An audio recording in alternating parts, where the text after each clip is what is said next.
Hi, I'm Mark from Property Ventures.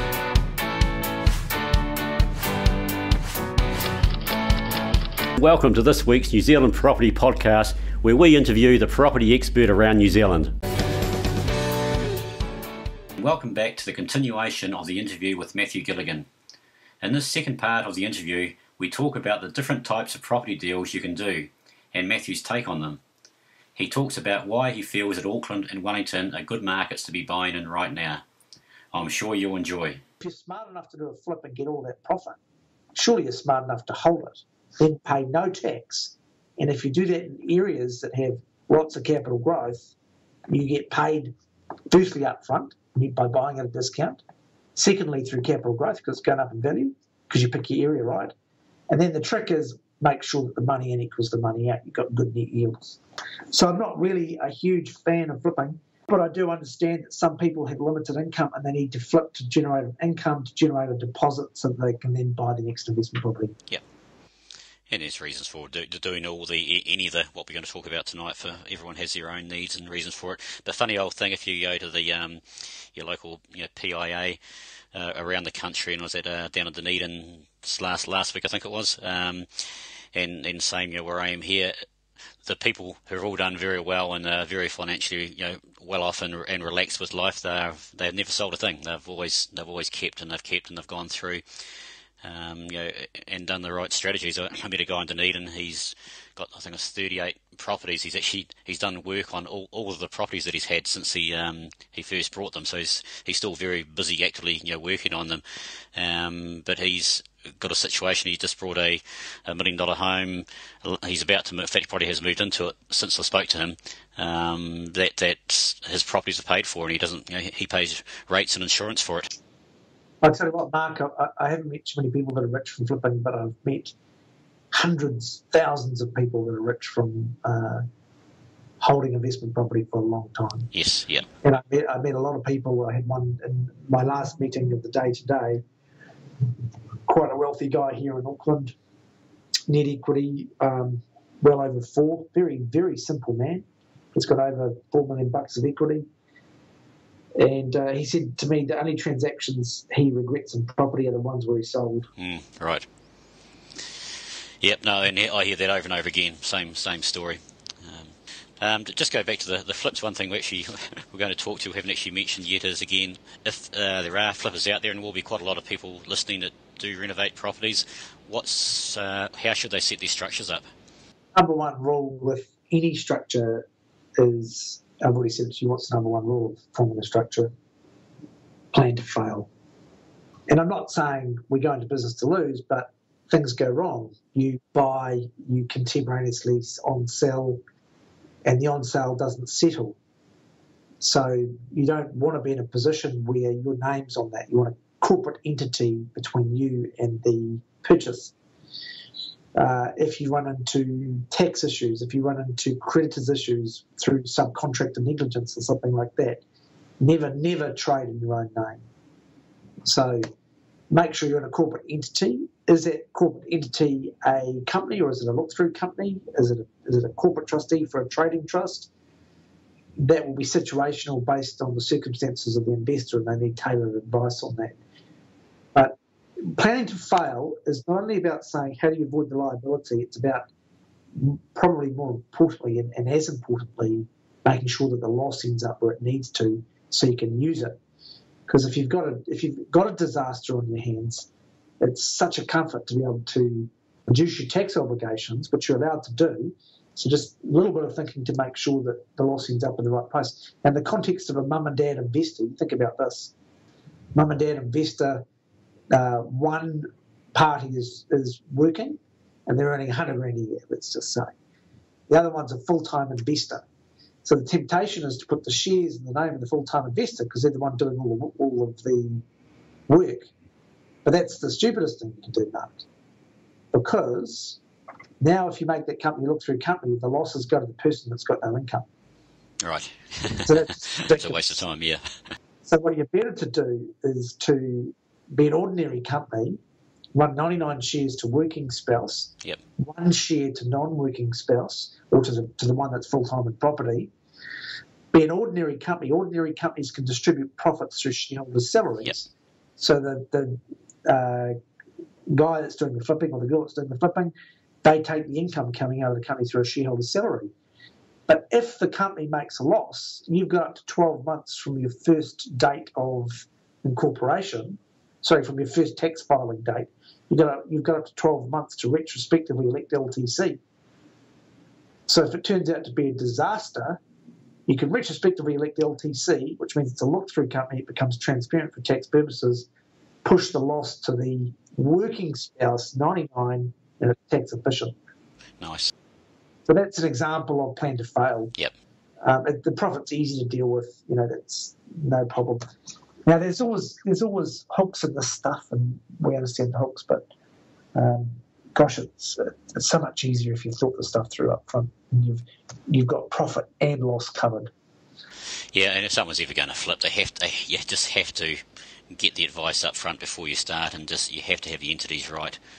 When you think about all those people in the last 6 months of last year, if they are sitting on assets that are a problem, in the current financial year, they're going to crystallise losses just off the funding cost, and next year they might actually have a revenue loss if they sell at a loss. And this structure that we've been running for years now will apply to all those people. We've done heaps of them. The other thing that you've got to watch, Mark, with flips is the GST rules, because you now have to apportion and pay back GST for the period that an asset is not used in taxable activity. Right. Have you caught on to that? It's a bit of a mouthful. Yeah.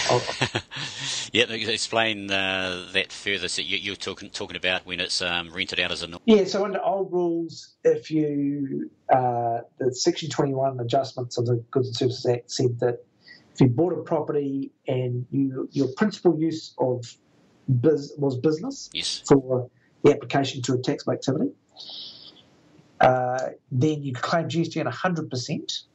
And if you, let's say in the context of property, you're buying and selling properties and you're trying to sell it, you can't sell it,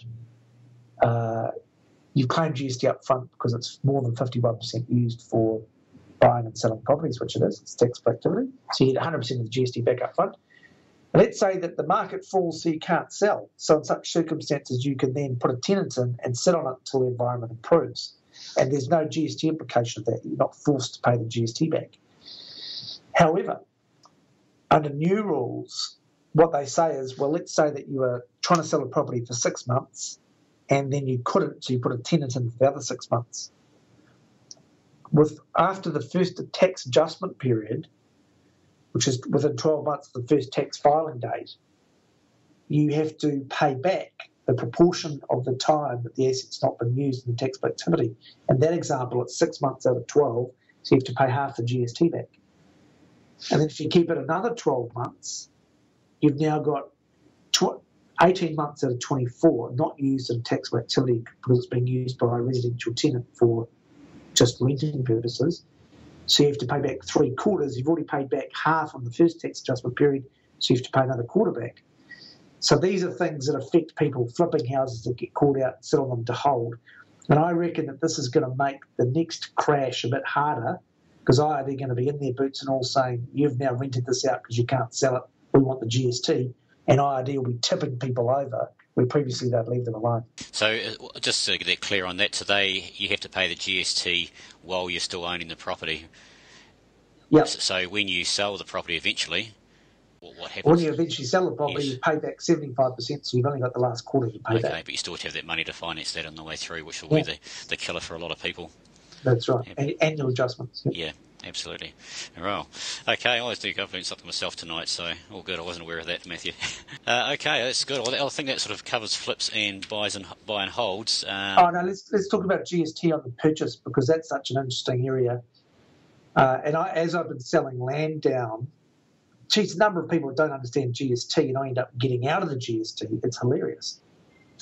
So the issue is, if the vendor is GST registered and the purchaser is GST registered, and the property being acquired is not being used as a residential home, by the registered person, then you have the asset is deemed to be sold zero rated for GST. And what that means is, let's say you're selling a house for 200,000, and the intention of the vendor is that that's including GST. But by good luck, the purchaser is GST registered, and they intend to apply it to a taxable activity. So they're also, say, a property trader. Well, what happens is the vendor's GST obligation gets passed to the purchaser, because that property is deemed to be sold zero rated, which means at a rate of GST of zero. So it becomes, instead of it being 200,000 including GST with an implied rate of 15% underlying that, it becomes 200 zero rated at an implied rate of zero, meaning when the purchaser sells it, they've got to pay GST. They've got to front up with the GST of 200,000. And many purchasers don't realise this, that because they are GST registered, they're inheriting the liability of the vendor. And the level of advice from accountants and lawyers around the country has been really average in this area as they've got to grips with the GST. And as you mentioned, a lot of them are becoming better at it. But still I have people coming into my office saying, I bought this property and my lawyers said that my accountant's got this wrong. I'm supposed to be able to claim GST because it says including GST, but actually the GST rate's zero and I can't claim it. What's that about? And of course that's dead right. So the moral of the story, Mark, is make sure you take competent advice before you go unconditional. And where this can catch you, if you're a property trader or a speculator, in the business of construction for resale, or a developer with land, is if guys doing that are typically buying off other guys doing that. And so they're the guys that tend to get caught by this, or newbies into it. And if you're buying at auction, and you're a developer, dealer, or spec builder, and you don't know the GST status of the vendor, when you're buying unconditional without having GST confirmed, that's madness. So you have to understand the GST implications of the contract before you can bid at auction, or you might be bidding 15% more than you expect. It's one of the clauses I always use in a contract, even though it is in the fine print, but basically it says in there that if the vendor happens to be GST registered, that that the purchase price will go down by whatever exactly percentage or the dollar is of it. Otherwise, you can get caught out at the later time once that contract's been signed. Yeah. So it's just an extra cover. I saw that in one of your contracts, and it's a very good clause. I agree with it entirely. But the problem with that clause is that it spooks, where if you're the buyer's agent, which you are, it spooks a lot of vendors because they don't understand it. But so I say, okay, Matthew, our clauses spook most people, so that's okay. Well, yes, we've got to sit down and explain it to them. The GST is if you are a trader and you are GST registered, you'd certainly make sure who you're buying off. If you take one thing out of tonight, if you're GST registered, that's probably the most important, I'd say. You also asked me about rent-to-buys in this briefing paper you sent to me. Yeah, rent-to-buys or lease options. Options. I still get a few people. It used to be quite popular 4 to 6 years ago. I still get some people asking about them at the moment. Well, funnily enough, I'm just doing some lease options at the moment. And the reason I'm doing it is I found a little patch of distressed vendors. They want to own their houses. A couple of people I've met, they want to keep owning their houses. Yep. But they're just disorganised people. So I'm doing a deal with them at the moment where I lease the properties off them. I have the right to acquire them. It's bizarre. I rent them off them and then I rent them back to them with the right to purchase. And under the terms, I'm paying insurance and the bank financing, and I'm responsible for the operating expenses. I have the right to caveat the title so they can't run off. They can't further encumber it, and I'm taking a power of attorney to settle at the strike price, which is agreed in the contract. And what that does is it puts me in control, but it gets them out of the hot seat. And it's a fabulous deal for me because I don't have to come up with any money, but I take control of their property. Now, if I default, then they can cancel, but I won't. So I think lease options are quite a clever contractual instrument, as are options. So yeah, that's probably in reverse of most people are thinking sort of lease options or rent to buys, where you're actually doing that from the tenant living in the house who wants to pay higher than a standard rent and pay some against the principal to buy the house eventually from you. So I like that. That's so what you're saying is almost a mixture of an option and a lease option. Would I be right in saying that? Jesus, I don't know what it is. It seems to work. I like it. But options are clever, aren't they? Give somebody a fee to take the right over the title at a given strike price, and the growth in the market, you get it. The risk is that they further encumber the property or don't pay their interest, and the mortgagee can strike your caveat off and take the growth for themselves, and that can affect you if they've got cross securities to other loans or things like that. But if you know your vendor or your option provider, and you know they're unsophisticated without cross securities and so forth, then this stuff can be quite powerful. No, options are there. I suppose the downside of options, and we saw some people about the same time you're doing your development, you spoke about early on, is the wrong time of the year, time to be doing options when the market's about to turn. Yeah. Well, otherwise you're optioning a falling market, which comes back to choice of area, because if you're in areas that are starved for land, but there's lots of people going there, then you're probably going to be in a capital growth area in the near future. And there are, quite a few areas in New Zealand that meet that criteria. But I like supply and balance. I like to see more demand than supply. That's just obvious for any market. And for land, Auckland, Central Otago. Wellington, I can't believe Wellington at the moment. It's so flat, yet the fundamentals of Wellington are so good. The average incomes are high. There's scarcity, especially in the CBD. Wellington's got to be a good place to buy at the moment.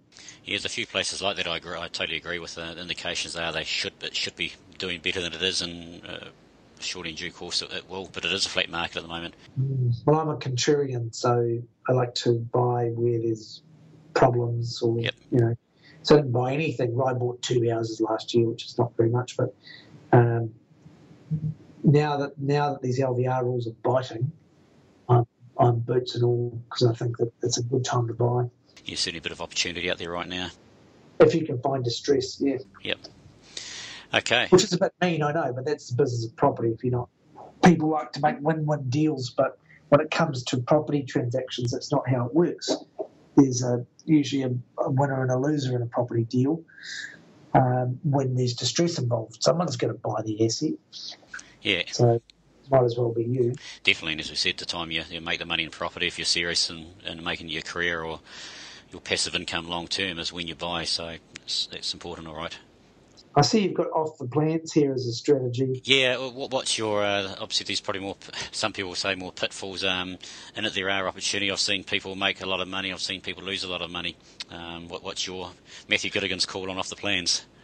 I like off the plans. I mean, I've seen some really cheap houses that were market value or near to it on the day they were sold, but when it comes time for settlement, markets kept going up, and you've got the benefit of the gain without, you put down a 5% deposit or a 10% deposit, market goes up while you're waiting, and all of that growth is yours. Just don't go too silly about it, because the market can also go down, and you've got the obligation to settle. So I know that there was some ridiculous Ponzi scheme type arrangement in Australia a few years ago. When I say a few years, showing my age, Mark, 10 years ago.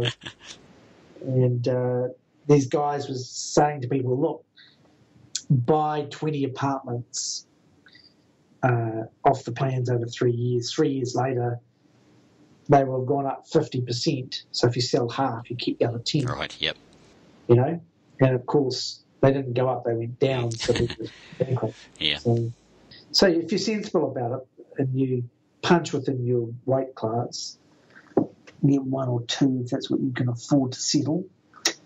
And, it could be a really successful strategy. But just look at fundamentals. Buy in areas with scarcity in land, like Christchurch, I know you've got some stuff in Christchurch, but I happen to like Christchurch. Can't beat Auckland, Wellington, Christchurch. So buy in areas of scarcity and make sure that you can afford to own them at the end just in case the market's gone down. So look at the cash flow and just, say, what if I have to hold these for 5 years till the market improves? Definitely, that's one of the key things. You can, people sometimes when they do off the plans, they put the bonds in there, and you can buy an apartment for $1,000, but you still have to settle that property for, $300 or $500 or whatever it might be, $1,000 when it's finished. So, be in a situation to do that to save the headache. And that's kind of what I mean by plan to fail. Same thing, yeah. That's the market falls down, and you've already planned for that situation because you've got some liquidity and some equity to make sure you can settle when you're a survivor. Right. Great work. Okay, you're out there putting sale and purchase agreements in, or buying properties, or someone's raising them for you. What's a clause a key clause that you must put in any sale and purchase agreement? And it might be a bit of a generic question because there's probably different situations for a different clause for a different situation. But what's one of the best or a key clause that you use? Well, obviously you want a due diligence clause when you're buying, and there's an old clause going around that says something like this agreement is conditional upon any matter that might touch, affect, or materially impact on the purchaser's perception of the property. This clause is inserted for the sole benefit of the purchaser, which is a clause that says basically do what you think. If the weather changes, will that impacted my view, so I'm cancelling the contract. Yep. So if you can get something like that, that's obviously great. What you've really said is I want an option on the property for a week or two to work out whether I want it. So you get yourself a good due diligence clause that actually does let you get out. Some clauses are so narrow. For example, a clause that's subject to finance, a vendor can force you to settle by offering finance. So you need a sufficiently broad due diligence clause that is for the benefit of the purchaser to keep yourself safe. So obviously, as I said before, make sure these contracts are in companies so that if something goes wrong and you end up in dispute, you can wind the company up rather than having to face the liability in your own name. Another thing off the top, make sure you got the GST right. Schedule 2 of the sale and purchase agreements talk about the GST status of the vendor and the purchaser. Make sure you've considered GST and taken advice in that area. Another generalised comment on the buying. I've been frustrated by a few deals I've done where I've been unable to settle because the vendor can't settle with me. I can't buy because the vendor can't settle. Yep. So I've spent some money on due diligence and haven't got the deal.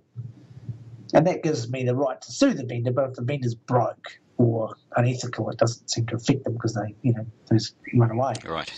So one of the ways that you can get hoodwinked there is if all of the trustees haven't signed the contract. Right, yep. Because all trustees must sign for a contract to be binding. So if you wanted to get out of a contract, that's a good trick. Yep. Because if only 2 out of 3 trustees have signed, you can... Not a valid contract as such. Yeah, yep. Although the latest version of the sale and purchase agreements, Auckland District Law Society sale and purchase agreements cover that off, saying that 2/3 sign, they agree that the third one has given them the power to sign on their behalf, or implied power. So it's trying to heal that. But the point I make is you can buy yourself an argument that you can lose if you don't have the right contractual clauses in the agreement, if you don't bind all those trustees. So if there's 3 parties signing for the trust, there should be 3 signatures. Right. Example of this is I bought a house in Ponsonby last week, and I think it's a hell of a deal. I'm very pleased with it. Ponsonby's an A suburb in Auckland. It's a good area. And the vendors are person A, person B, and then person B in the capacity of executor for an estate. Okay, yep. So person B should sign twice. Twice, yep. And they haven't. Even my lawyer was saying, oh, well, you're being a bit fussy, Matthew, because I've sent my partner in that particular company back out to get the signature of person B a second time. He's out doing it as we speak right now. Right. But, if person B works out that house is worth what it is, and there's a good discount in that property, person B's lawyer might write to my lawyer and say, we're disputing this, the estate hasn't signed. Person B should have signed the estate. And that's how contracts fall over and deals can get away from you. So watch that the execution's right. And even your lawyer can be sitting on their hands sometimes. Yeah, they should be picking that up. But we've all got access to the company's office and what have you, so it's not too hard generally to see who are the legal owners of a property. That one's RPNZ. RPNZ, and geez, most investors these days seem to have access to that or Guru or something, or certainly know people that have. Have you noticed how often that I advise is out of date? I advise, yeah. I use both. I advise and Guru for two different reasons, in fact. So there's one point I advise for, but I use probably. Yeah, is Guru tagged to RPNZ? I think the two different companies, but I believe they might be being brought out by the same company. Might be going through that procedure right now. We use, I like the current market analysis of our advice. It's very good to get an indicative valuation, and you can see the sales history and all that. Yes, yeah. But the titles can be inaccurate. The titles have changed hands and so forth. So you need to go to RP Data to get a proper title search. Great work. Okay, and then the last thing before I think I'll wrap up tonight will just be, I know, and you spoke about it early on, and you've mentioned it several times through our conversation. I know you're very big on investing in Auckland, and whether you'd like to expand, I think you've already mentioned some of that with the population growth, and I remember you keep talking about our Vinos we had the other night. One of the things you said there was you've never lost on a deal in Auckland. Oh, is that true? Development it might have been. Maybe it was too many Vinos. I've got a conscience. I'm sure I've lost some money there. I've lost money everywhere, but I make more than I lose. So that's the important part. Auckland. I mean, I ran an event with Tony Alexander the other night up here in Auckland for GRA. Great event, and it was a good turnout for it, and I focused in my presentation on the Auckland Unitary Plan and the supply and balance. Right. And there's really good analysis from central government on Auckland's land problem. And, and they spell it out. I've got the reports of people interested in reading them. They spell it out. We need between 280 to 480,000 dwellings in the next 30 years to cope with the growth in Auckland. Where's the growth coming from? It's coming from, obviously, immigration, but immigration is only 1/3 of Auckland's growth now. 2/3 of Auckland's growth comes from net births and deaths. So Auckland's now big enough with 1.4 million people that the population growth creates sufficient demand, somewhere between 12 to 18,000 houses a year required, just out of net births and deaths, that we actually have a supply deficit out of that. That's significant, because what it means is that Auckland's growth story is completely de-risked. Unless the population stop breeding, we are going to have a supply deficit of land. Now, the reason why the government or the local government have introduced the unitary plan is they want a intensification of the existing asset so that we don't have a massive city that's sprawled, 120 kilometres, 150 kilometres like LA or London or these big cities in Australia that end up traffic congested. So they're saying, well, what we want is intensification of the existing land use. We want infill housing. So they've planned for 70% of the growth of Auckland's land supply to come from infill housing. And if you think about that, that means that currently if sewage pipes are 300 millimetres and you're going to triple the density of an area on them, they've got to become 700 or whatever the mathematical calculation is. So you've got to dig up all the streets. You've got to put bigger services into the ground. You've got to increase the telecommunications. You've then got to put the transport infrastructure that's going to support those people. And that takes time and it takes planning. All the rules have got to change. So the earliest we can get the unitary plan rules set in place is 2016. And every year, immigration's positive 35,000 this year. Can you believe that? That's what it's annualising to.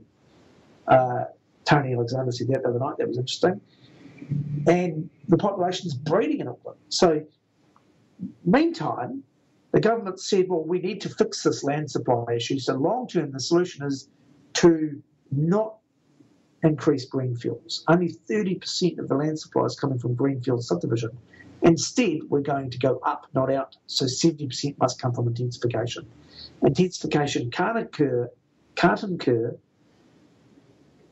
until you've got services in the ground and the rules in place. It's got to be 5 years. And in addition to that, most of the intensification they've planned, this particular report I was reading from central government, has said that the intensification is unrealistic because maybe a site is a 1 into 3 site, but for at least 50% of the sites, the existing dwelling's in the wrong place. So you'll actually have to knock it down to get a 1 into 3. And what people will tend to do is build 1 on the back rather than the 2 on the back because they'd have to knock down the existing house or shift it. And that's going to affect the utilisation rate. So therefore they're saying the unitary plan numbers are flawed in their assumptions because you won't get the intensification that they're expecting just because of the physical layout of sites. Another way of looking at that, Mark, is to say, well, people will knock down those houses eventually, but they'll only do it once the value of housing in Auckland has gone up sufficiently to economically justify destroying a house. And that, to me, is a fabulous growth story. You have more people moving into the city through net births and deaths than we are supplying land. Population's a bonus. And the reaction of the government is, and it's a sensible reaction. They're saying let's intensify for good reasons. But the reaction is intensification and infill housing. We've got more people demanding houses than we can supply. Simple as that. It's got to be a pressure cooker. We've got to get capital growth. So I figure if we can get yield in Auckland, with that backdrop of supply deficit, yield being cash flow above 7%, that's a fantastic investment story. But I wouldn't say Auckland's the only place to invest. Wellington hasn't peaked. Auckland's up 30% since 2007, since the peak in 2007. Wellington's up 0.8%. Think about that. So the contrarian wants to rush to Wellington and find distressed people in Wellington and grab their houses because they've got at least 30% upside to catch up to Auckland. And as we know, Christchurch is up 32% since the peak of 2007. So Auckland and Christchurch both up. Wellington hasn't lifted. And Wellington's also got a supply deficit. So Wellington's a good place to invest as well, I think. So yeah, I'm not saying only invest in Auckland, but certainly there's a very good story around Auckland, and it's my backyard, so I understand values here and makes it easy for me. Yeah, definitely. Need to say, as I think you said the other day too, the time is the healer in Auckland. You've always got that backup from what you've just Exactly. talked about. Exactly. Yeah. More so than anywhere in the country. Yeah. Hey, well, I hope that's of interest to viewers and listeners. Yeah, that's. I think we'll wrap it up there. It's been a real pleasure chatting with us, Matthew, and I'm sure the listeners have had a good laugh, but also sure they've learned a great deal also. Before we wrap up, if someone wants to get hold of you without all the phone ringing 5 zillion times, what's the best way if anyone wants to get hold of GRA? Mark, if somebody wanted to talk to me, my email is probably the best place to find me. It's mg@gra.co.nz. That's M for Matthew, G for Gilligan, at gra.co.nz. And if somebody wants to ring me, get me at the office, 09 522 7955. And our website's pretty good. We've got a lot of blogs on there that talk about the sorts of things I'm discussing tonight, www.gra.co.nz. Great work. Well, thanks very much again for your time tonight, Matt. It's been a real pleasure. My pleasure, Mark. Thanks for having me. Well, what a great open and frank interview we have had over the past 2 weeks with Matthew Gilligan talking all things property.